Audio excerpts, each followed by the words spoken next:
spooky. I was gonna do red or orange for Halloween, but we're talking about Saw, so I like the little blue. You make me feel so blue. You hurt them badly. You make me feel so blue. They're hanging sadly. What can I do for you that you hate them so? Don't run from me. They're all beat up like a tackling dummy. If you want me to do Heathers, let me know. I would love to do Heathers. Hi guys. I told you it wouldn't be long for the next video. If you're new to my channel, welcome. If you're not new, then welcome back. Since Halloween is this week, I thought it'd be topical to do a Halloween video. Like I said in my previous video, I wanted to go a little off branch than musicals. Next week, we're going to do Death Becomes Her, but I kind of wanted to just dip my toes a little bit in something that's a little different. This week, in case you're wondering, I am reading Mate by Ali Hazelwood. As soon as I'm done recording, I'm going to read another 100 pages of this. Keon is such a dick in this. I love it. I love me a good enemies to lovers. The last book I read that was enemies to lovers. After they became lovers, I didn't have any of the banter. I want the banter. I'm enjoying the banter in this, so we'll be reading that after we're done recording. Today we're going to be talking about the Saw movies. We can't really talk about it without talking about the first movie. When I first watched the original Saw movie, I really enjoyed it. I thought it was brilliant. It was this mind-bending thriller. It felt more like Seven or Silence of the Lambs. Both are movies that I love and movies I would love to do videos on, along with American Psycho. Saw became a huge horror hit, and James Wan went on to direct other kinds of horror films like Malignant, The Conjuring, Insidious, things like that. But that's where I stopped with the Saw movies because I like many others, viewed the Saw films as gore porn. They killed off their main character in the third film, and what started as a fantastic thriller turned into a series of movies with a confusing mystery cop plotline and too many apprentices to count. At least that's what I believed for a very, very, very long time. I saw that first Saw movie a long time ago, made my mind up that it wasn't worth going into, wasn't my kind of thing, and then just was stubborn about watching any of the sequels. That all changed in September 2023. I matched with someone on Bumble who, for the first date, took me to see Saw X. Now, for personal reasons, I ended up ghosting him, but I ended up completely falling in love with the Saw series. For the first time, I didn't see the movies as gore porn. The way I saw it, I was watching a man who was hurt very, very badly get his lick back on people who had used him and so many others. It made me think of like Dexter or Joe Goldberg or even the main characters of some of my favorite romance books, Ruinous Love Trilogy. But after that date, I went home and I spent that October 2023 binge watching all of the Saw movies, from Saw all the way to Jigsaw, even Spiral, because while I love Chris Rock, for the most part, it doesn't hit the same because it doesn't have the man behind the traps, John Kramer. And today we are going to talk about, like the title implies, how Saw X turned me into a Saw superfan. Before the games, before the tapes, we have to talk about who John Kramer is. Now, John Kramer was a successful engineer who built things for cities. He was a man who started the Urban Renewal Group with the motto, "See what others don't." His life was about making order, finding good things in broken places, and building a future. He was married to Dr. Jill Tuck, a woman who ran a clinic for people with addictions. Together, they were building a family and they were expecting a son. John Kramer in his best years was a man defined by hope and a belief that people could be fixed. However, everything changed because of two terrible events. One was the loss of his unborn son, Gideon, caused by a person from Jill's clinic, and the second was finding out that he had cancer. The engineer, the man who could fix anything on the outside, was let down by his body on the inside. With no hope left, John tried to end his life by driving his car off of a cliff. But he lived. And in that moment of living through something he shouldn't have, his whole way of seeing the world turned upside down. He didn't find God, but he found an idea. He felt a deep, sudden thankfulness for the life he was just trying to throw away. He felt born again, not through medicine or through faith, but through a painful look at his own death. John Kramer believed that he had found the missing piece to the puzzle, that the only way to make someone value their life is to force them to fight for it. Shout out Logitech keyboards, random, because I love these little click-clacky sounds. You have an appointment today? With who? Gotcha. Yeah, Okay, you can have a seat. That's how I feel with this keyboard. I like the sounds. That's how the engineer became the serial killer Jigsaw. He stopped trying to build buildings and instead started to rebuild people. His games are, from his messed up point of view, the best way to fix them. However, as the franchise continued, the core concept got lost. The idea behind Jigsaw's traps is one thing, but there's often a huge gap between the reason for a trap and the actual gruesome result that we see on screen. For me, Saw 2 is where the idea of the first film began to fall apart. The nerve gas house feels less like a set of lessons made for each person and more like a big, messy cleanup of people. While individuals like Obi and Xavier have their own gruesome tailored traps within the house, the entire elaborate setup was primarily for Detective Eric Matthews. His trap was significantly less deadly and more straightforward, requiring him only to sit and wait. The sins of the victims are all loosely tied to Detective Matthews, but the tests themselves feel like they aren't really connected. The way I see it, the specific lessons get lost in the group panic of everyone just trying to live. It felt like the house itself started to become more important than any slight personal chance for a wake-up call. The gap between Jigsaw's philosophy and the reality of the traps truly explodes in Saw 3 and 4, mainly because John's apprentices are running the show. Amanda's games in Saw 3 feel less like tests and more like cruel, unwinnable punishments, stemming from her own nihilistic belief that nothing truly matters. This is evident in Troy's trap, where the number of chains, where they are placed, and the sealed-up entrance to the classroom guarantee his failure, and even more so with Carrie's trap, which is explicitly rigged to ensure her death, completely abandoning John's core philosophy of a chance for survival. Later, with Jeff's main set of traps, we witness a man be consumed by his vengeance over the loss of his son Dylan, where he's put through a series of tests where he hesitates to save those he blames, ultimately leading to the judge's death despite being able to save him initially. While he is theoretically given a chance to learn his lesson at the end, these traps have devastating ripple effects on others in his life, specifically his wife and daughter, who are also caught in the crossfire of all of this.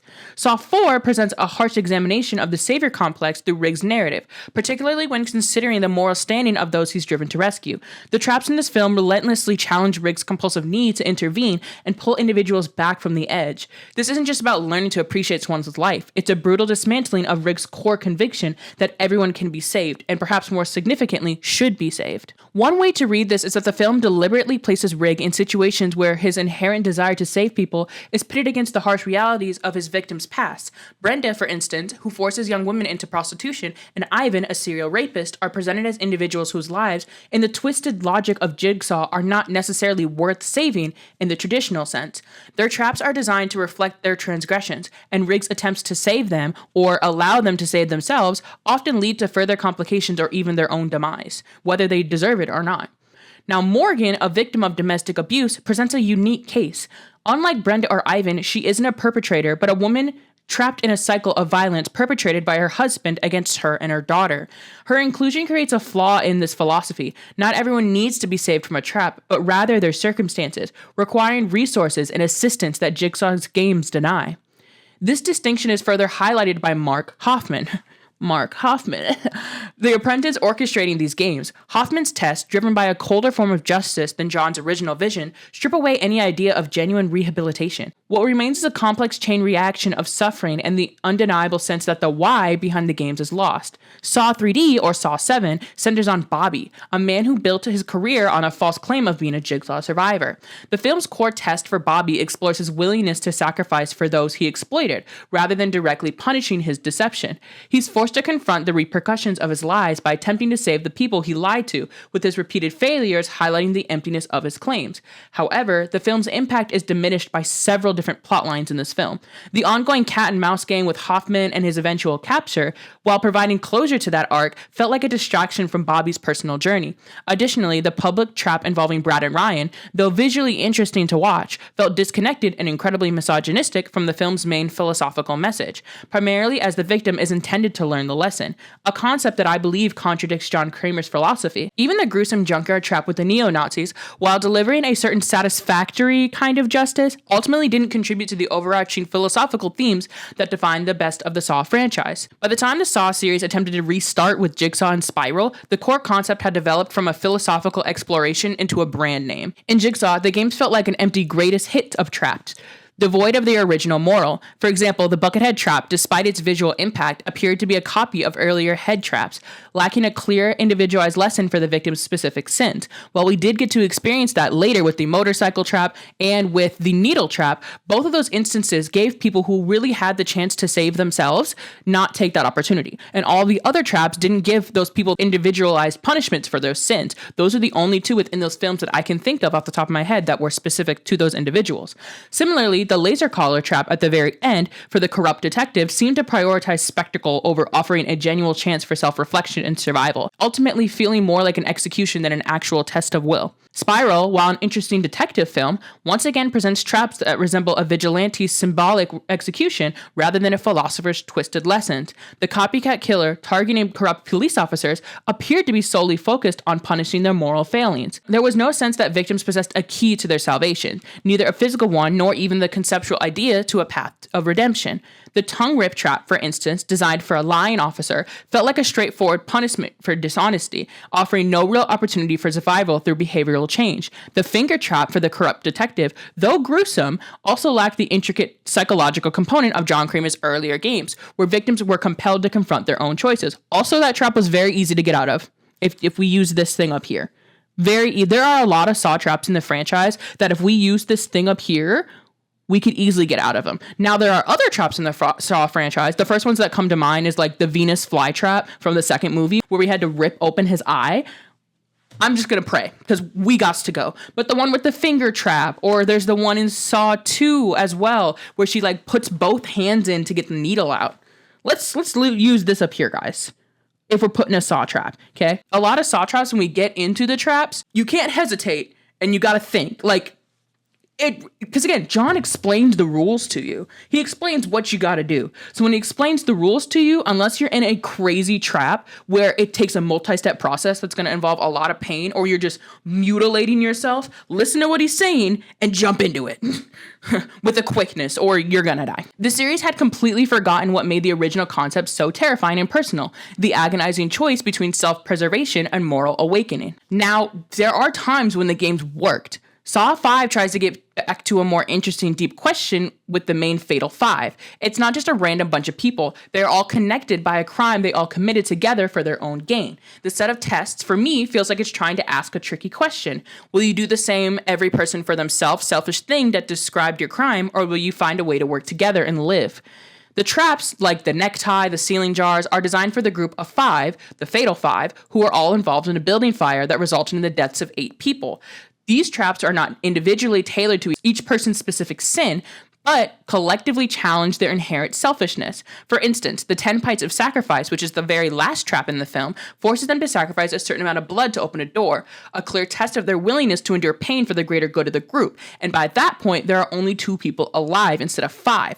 Now, because there are so many people dead at that point, that trap, the 10 pints of sacrifice, is done nearly impossible without other people. Similarly, the electric bathtub trap requires them to work together to avoid electrocution, further emphasizing the need for cooperation over individual survival tactics. It's an exciting idea, a test of how a group thinks, not just how much one person can take. However, it feels like this powerful moral lesson is hidden and buried underneath the Hoffman-Strom cat and mouse game. Now, Saw 6 is the one sequel for me that I feel like really understood what it was trying to do. Saw 6 immediately sets the tone with its opening trap, forcing 2 loan sharks to literally sacrifice a pound of flesh to survive, a metaphor for their exploitative practices. This already feels like a step in the right direction, and the true brilliance of the film lies in the main game orchestrated for William Easton, an executive for the insurance company Umbrella Health. Not Umbrella from Resident Evil, Umbrella Health. William and his associates are responsible for a horrifying form of cruelty, denying life-saving treatment based on errors in client applications. It's a chillingly relevant sin, especially considering John Kramer himself was a victim. He was denied an experimental cancer treatment from a doctor in Norway, and this detail becomes important later in Saw X. William is thrust into 4 meticulously designed tests, each a direct, agonizing reflection of the very policies that he had enforced. The gallows test, for instance, forces him to choose between Addie, a woman with a family history of diabetes, and Alan, a healthy man with no family. This isn't just a choice of who lives or dies. It's a brutal reenactment of his company's cold, calculated decisions, stripping away the detachment of paperwork and forcing him to confront human cost right in front of him. However, the highlight and one of the most impactful traps of the franchise is the shotgun carousel. Here, William faces 6 of his employees, all of who played a role in denying coverage. At regular intervals, the carousel stops, positioning a participant directly in front of a loaded shotgun. William is given the power to save 2 of them by impaling his hand on the spike to press a button. He can only save 2 while the other 4 are executed. It's a grotesque yet perfectly fitting mirror of the life and death decisions that he made daily, now with the blood directly on his hands. Even as William seemingly progresses, during these horrific trials, the film delivers its biggest punch at the very end. We witness Tara and Brent, the wife and son of a man William had denied coverage to, as they observe his final moment. They're given the ultimate judgment to decide if William had truly learned his lesson. Brett is the one who makes that decision and unleashes acid on him. This feels like a powerful statement on the limits of Jigsaw's philosophy when confronted with genuine, unyielding grief and injustice. It's a moment that, for me, elevates Saw 6 beyond mere spectacle, transforming it into a critique of a system that prioritizes profit over human life. Saw X finally perfects this formula. They take those lessons from Saw 6, and with the franchise's decline of these unwinnable games, the convoluted apprentice plots, and the loss of the why, it finally fixes all of that. It works so well because it gives a direct, satisfying answer to every single one of the problems I had mentioned up until this point. First, it's the return of Jigsaw, the return of John Kramer. Saw X is the first film in years that is actually about John Kramer. It's not about his legacy, his feuding apprentices, or even a copycat killer. We spend the first beginning of the film with him. We feel his vulnerability. We feel his desperation. We feel his hope. We feel his grief. The film opens up with him getting an MRI scan and the doctor telling him to die easy, because his cancer is completely hopeless up until this point. When that hope is completely stolen from him by con artists, his rage is completely justified, and the resulting games feel deeply personal. He's just a background figure in the films. He is the main character, and his pain is the engine of the entire film. This is supported by the film's simplicity. The main games in Saw 5 and Saw 7 were buried and distracted by complex side plots. Saw X strips all that away. There's no competing timelines, no B-plots about detectives. It's just a self-contained story. Just John, his apprentice, and his victims in one singular room. This focus allows the film to be what the franchise so truly is, a character study. This is a crucial point for me. Saw X removes all moral ambiguity about who's in the traps. There was the wife in Saw 3D who genuinely believed her husband's lies, or the domestic violence victim in I can't read Roman numerals. Saw 4. These additions had muddled the philosophical waters. There was even a time, I believe it was Saw 1, the very first Saw film, John had put a victim in the saw traps for self-harming himself, because he believed he was doing that for attention. Now, that is not really a justified reason to put someone in a saw trap, similarly to the wife who believed his lies, or the domestic violence victim, or children even. These made John's code feel hypocritical. Now, Saw X erases that. Every single person in a primary trap, without question, is direct participant of a central crime. They are all con artists who preyed on dying people, as John had said. This narrative cleanliness is what makes the film work. For the first time, it feels like we are watching a game by Jigsaw's own twisted logic, where everyone truly deserves to be there. This leads to the perfect sin, which in turn creates the perfect game. They didn't just deny John, they preyed on his deepest vulnerability, the hope for more time. The traps aren't random or vaguely symbolic. They are grotesque, poetic mirrors of the specific lie that each person told. For example, Valentina, who faked being a nurse, is forced to draw her blood through her leg. Mateo, who faked applying anesthetics to the brain, must perform brain surgery on himself. John's lesson is brutally clear here. You pretended to have these skills to destroy someone's life. Now you must actually use them to save your own. The biggest issue that I had with some of the sequels is the loss of a genuine chance. Saw X felt like a breath of fresh air because, for the first time in so long, these games felt winnable. They are agonizing and horrific, but they're not rigged. This is the missing piece. The horror isn't just the certainty of death, it's the agony of choice. The camera doesn't just linger on the gore, it lingers on the decision. This shift brings the focus back from pure torture porn to the psychological horror of the original. It's no longer about what the trap does to them, it's about what they are willing to do to themselves to survive. Originally, Amanda's nihilism in Saw 3 comes out of nowhere, but her role in Saw X uses her to show us the origin of that nihilism. We see her empathy, her clear discomfort, and her connection to Gabriella, at war with John's cold philosophy. We can feel her beginning to crack, and we witness her brutal scream and fall apart at Cecilia's murder, making her unwinnable traps in Saw 3 feel more like a tragic, inevitable result of a student who can never separate the lesson from the punishment. More than that, Saw X gives us the most intricate look at their relationship. By setting this between Saw 2 and Saw 3, it shows us a dynamic we've never truly seen before. It's not just master and apprentice. It feels like a genuine, complex, twisted father-daughter relationship. We see her as the caretaker, the concerned student, and the loyal enforcer. It makes her eventual turn in Saw 3 so much more tragic because we've now seen the person she was, not just the apprentice she became. Finally, there's the case of Carlos, the young boy. The franchise has often put children in the line of fire, like Jeff's daughter in Saw 3, which always felt like a contradiction. Here, that contradiction is resolved. John's interaction with Carlos shows a hard line he's not willing to cross. He isn't just a non-participant, he's completely innocent in all this. John's genuine, almost parental care for him, making sure he's safe, walking him through the rules, shielding him from the game as much as he possibly can, humanizes John more than any monologue could. It proves that, in his warped mind, there is a difference between testing the corrupt and harming the innocent, reestablishing the philosophical foundation that the sequels had all but destroyed. My journey with this franchise, it turns out, was a test all of its own. I started out trapped by my own stubborn prejudice, convinced, like many others, that Saw was nothing more than the gore porn label that it had been given. I was so sure of my judgment that I refused to look deeper, and all it took was one Bumble date to provide the key. Saw X finally delivered on the core concept by stripping away the very things that had buried it, the convoluted lore, the unwinnable traps, and the messy apprentice soap operas. In their place, it had the courage to give us John. It forced us, for the first time, to sit with him in his vulnerability and his pain, making his eventual rage feel terrifyingly but undeniably human. It's the film that took all the philosophical failures of its sequels, the innocent victims, the rigged games, the muddled why, and systematically corrected them one by one. It gave us winnable traps. It gave us victims who, in John's world, were morally ambiguous.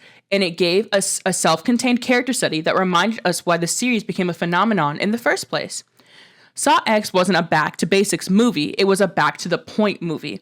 It proved that the true, terrifying, and compelling heart of the franchise was never the blood, it was the choice. It was the agonizing, warped, and complex philosophy of its creator. It rescued John Kramer from his own messy legacy, and in the process, it rescued the entire franchise.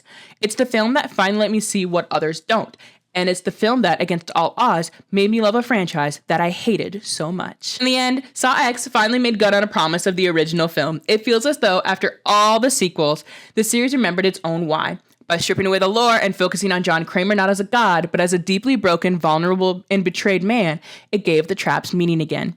For me, it proved that the core idea was never about the gore. It was a dark, personal, philosophical tragedy. And that is the path forward. My hope is that Saw 11, whenever it comes out, understands this. Please resist the urge to get lost in the lore. Keep the stakes personal, the philosophy at the center, and above all, that John Kramer remains at the center of the film. Because let's be honest, the franchise isn't Saw without Tobin Bell. That's all I have for you guys today. We're kind of back into a pattern of doing shorter videos. Do you guys want shorter videos or longer videos? But I really hope you enjoyed this little Halloween-y video. Like I said in my last video, I don't want to stick strictly to musicals. I know the next video I'm planning to do is going to be Death Becomes Her. I'm super excited for that one. But if there's another franchise you want me to cover or you want me to touch on, let me know in the comments below. While you're down in the comments, let me know if you're a longtime Saw fan or if you're skeptical like I was. Did Saw X change your mind? Do you like Saw X? Do you not like it? What is your favorite Saw film? Let me know your thoughts. And as always, if you enjoyed this video, please give it a like and subscribe for more. I'll see you guys all on the next take. Bye!